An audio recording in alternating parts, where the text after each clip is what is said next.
घरे बैठैला हो छोड़ी के हमके तू कमाए चली गईला हो। पिया कब आईबा हो बोला कब आईबा हो के लागे सवा खसिना सुना सुना हो। शादी कके लैला हो घरे बैठैला हो छोड़ी के हमके तू कमाए चली गईला हो। पिया कब आईबा हो बोला कब आईबा हो के लागे सवा खसिना सुना सुना।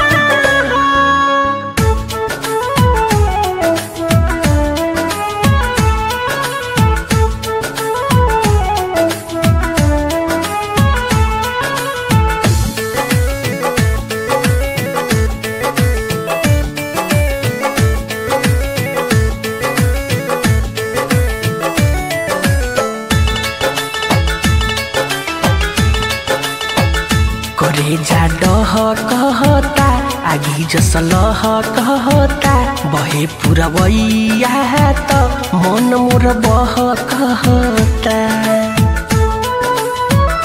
जुदाई सहिले केहू से न कहिले तू का जानता हार कि केंग रहिले।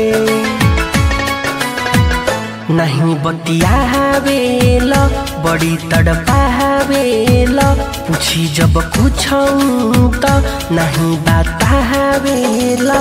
पिया कब आईबा हो घरे कब आईबा हो के दर्द देता काहे दुगुना हो।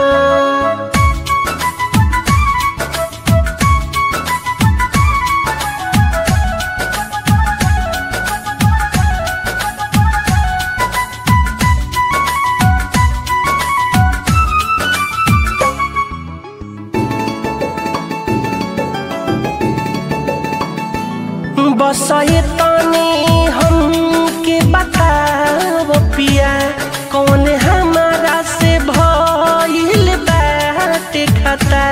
हम करी अब का जब सुती त नींदिया बतना। बस ये तने तू हमके बताव पिया कौन हमारा से भइल बाटे खता। हम करी अब का जब सुती त नींदिया बतना।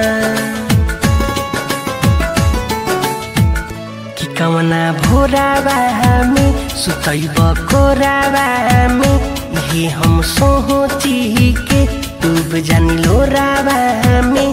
पिया कब आईबा हो बोला कब आईबा हो कि निर्मल मीठू बोले कुछ ना हो। पिया कब आईबा